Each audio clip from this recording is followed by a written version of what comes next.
Right now, everyone's quick to say Gen Z complains about suffering and reaches for healing at the drop of a hat. But is that fair? Every generation that's come of age has caught flack from the one before it, branded soft or unable to take a hit. Slapping labels on generations, Gen Z, Gen Y, and so on, isn't some new fad. It's been going on for over a century, shaped by war, economic upheaval, culture, and technology. Today, I'll run through every generation to show just how flimsy this whole blame the generation game really is. Lost Generation, Gen L. First up is the Lost Generation, people born roughly between 1883 and 1900, who came of age in the trenches of World War I. The term reportedly traces back to a stray remark a woman overheard between a garage owner and a hotel owner, then took off after Ernest Hemingway immortalized it in The Sun Also Rises. America came out of World War I on the winning side, but it was no clean victory for ordinary people. Millions were killed, tens of millions wounded, and droves of soldiers came home scarred in body and haunted in mind. And life still wasn't done with them. The war was followed by the Spanish flu, then the stock market crash, and the Great Depression of 1929 to 30. This generation basically clawed its way out of a burning building, only to land in a flooded basement. That left many in the Lost Generation, especially returning soldiers, completely unmoored. Friends and family wiped out, bodies battered, minds wrestling with PTSD before the term even existed. Much like Gen Z today, this generation also leaned on early forms of entertainment, film, magazines, to cope and heal. Women, meanwhile, started carving out more room for themselves in society. With so many men dead or disabled, women flooded into the workforce, landed jobs, found their voice, and won the right to vote in 1920. They started piling on bolder makeup, hemming their skirts shorter, dating more freely, and living life on their own terms. Greatest Generation, Gen G. Next comes the Greatest Generation, people born roughly from 1901 to 1927. The ones tasked with rebuilding America from the wreckage the previous generation left behind. They grew up smack in the middle of the Great Depression of the 1930s, and they're remembered for grinding it out. Responsibility, discipline, humility, hard graft, and not much griping. They spearheaded America's economic, tech, and cultural rise. They birthed jazz, swing, and blues, pushed radio and TV into every living room, and, while they were at it, kicked off the original fake news era, with radio pundits spinning the airwaves to sway public opinion. They also dreamed up superhero comics, Spider-Man, Batman, Superman, and built Hollywood from the ground up, the same machine that's now squeezed out dozens of Marvel sequels. This was also the generation that filled the ranks of the U.S. military in World War II, so they grew up battered by economic crisis, only to be shipped straight off to the front lines. Silent Generation. Then there's the Silent Generation, born straight into Depression-era hardship and the fallout of World War II. Arguably, the generation with the roughest childhood of the bunch, and also the smallest in number. Food was scarce enough without adding more mouths to feed. Coming of age, they found themselves staring down the Cold War between the US and the Soviet Union, while radio kept reshaping society on the fly, not unlike how Gen Z gets swept along by social media algorithms today. Luckily for them, the US economy was booming, and the labor pool was thin, so jobs paid well. That bred a more cautious, settle-down streak. Full belly, warm bed, a house, a spouse, kids, and life was considered sorted. Out of that came their trademark quiet endurance, which is exactly where the silent tag comes from. But silence can only hold for so long before it cracks. A slice of this generation broke off to form the Beat movement. Drugs, jazz, poetry, art, and a flat-out rejection of the mold society tried to pour them into. Looking back, it's clear every generation has its own renegades who blow off steam, only the outlet changes with the times. Baby boomers, Gen B. This was the era America's population exploded. 76 million births. Births surged partly because the post-war economy was roaring, leaving people far less poor and far more able to raise kids. Abortion, meanwhile, wouldn't be legalized until 1973. Breakthroughs like plastic, TV, and tape recording were also lifting living standards across the board. With so many kids around, toys and records flew off the shelves.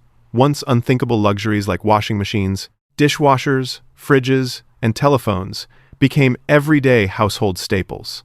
That didn't just juice the economy, it gave birth to full-blown consumerism. Once people had food and shelter covered, they started chasing fulfillment too, and entertainment took off, most notably music, with icons like the Beatles, Bob Dylan, and the Rolling Stones fueling a wave of idol worship culture. Baby boomers are known for being independent, competitive, and resourceful, financially secure enough to actually enjoy life. That security freed them up to get political, sparking wave after wave of protests. Ironically, the same rebel generation later got branded the most out of touch by the Gen Ys and Gen Zs who followed. Generation X, Gen X. The term Gen X first surfaced courtesy of World War II-era photographer Robert Capa, then caught on widely after Douglas Coupland's book Generation X, Tales for an Accelerated Culture. This generation is far smaller than the baby boomers. Birth control laws passed in 1960, abortion was legalized in 1973, and the pill itself only hit the U.S. market in 1960. Immigration policy, though, helped pad Gen X's numbers with people from elsewhere. This is the generation that got stuck with the lazy and apathetic label, possibly because more kids grew up with less hands-on parenting than the generation before. Divorce rates climbed, and both parents increasingly worked instead of one staying home. Daycare services stepped in to fill the gap. Gen X was also the first generation to grow up with personal computers and internet access, and with that came a flood of information, good and bad, all tangled together. In short, Gen X were the original guinea pigs of unfiltered internet information, paving the way before Gen Y and Gen Z inherited both the fallout and the upside. Still, every generation throws up its standouts, and Gen X is credited with a fierce independent streak and entrepreneurial drive, launching giants like Google, Wikipedia, Amazon, and YouTube. The soundtrack of the era: alternative rock, hip-hop, punk, and heavy metal. Gen Y, Millennials. Next up is Gen Y, or Millennials, born roughly from the early 1980s through the mid to late 1990s. Some say the Y echoes Y, a nod to their curious streak. The more down-to-earth explanation: X came first, so Y came next. That's it. Millennials straddled the turn of the millennium, and they were arguably the first true global citizens in the modern sense. They grew up alongside the internet, Yahoo, blogs, Facebook, Twitter, forums, chat rooms, and got that rare thrill of watching the world suddenly open up right in front of a computer screen. This generation was raised on a simple promise: study hard, push through, land a degree, and the future will take care of itself. But just as they were stepping into the job market, the 2008 financial crisis blindsided them. So millennials ended up juggling big dreams with mounting student debt, all while getting written off as starry-eyed. Boomers piled on, calling them weak, unable to hold on to tradition, unwilling to buy a house or settle down. But let's be real. Buying a house is a lot harder to swallow when housing prices won't even meet you halfway. Gen Z. Then comes Gen Z, roughly 1997 to 2012, the lightning rod of every generational debate going right now. If millennials grew up alongside the internet, Gen Z was born straight into it.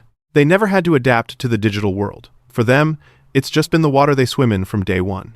This generation gravitates toward jobs that offer freedom and flexibility. Thanks to COVID-19, plenty of them now work from home instead of clocking into an office, which in practice often means grinding through the night and sleeping through the morning instead of cruising into the office, goofing off, then finally settling down to work. And sure, Gen Z has its own real baggage. The internet floods them with information, leaving a lot of people knowing a little about everything but mastering nothing, and their attention spans keep shrinking from binging endless short-form content. A typical Gen Z starter pack: hair dyed some statement color, a phone loaded with YouTube, TikTok, and Facebook, and that same phone always primed to film or snap whatever's unfolding. People love to say Gen Z is poised to reshape the world, armed with tech savvy and creativity. But speaking as a Gen Zer myself, don't count on me for that. Sitting down to grind through hours of self-study the way grandparents and parents once did is a genuine struggle for a lot of us, because our brains have been wired for 15-second bursts of information instead of one long, uninterrupted stretch. That's exactly why interactive learning, broken up with frequent check-in questions, tends to land far better with Gen Z than the old chalk and talk approach. Gen Alpha. Kids born from around 2010 onward, tagged the pandemic generation, since COVID shaped their formative years. From what I've gathered online, pretty much everything said about this generation right now is pure speculation, since they won't even hit the workforce until around 2030. By then, the world will be pushing 9 billion people, with the elderly making up a much bigger slice of the pie, meaning Gen Alpha will be left to shoulder that aging population, on top of wading through a sea of fake news and toxic information, all while still trying to figure out which trend they even belong to. So, which generation are you? Drop it in the comments.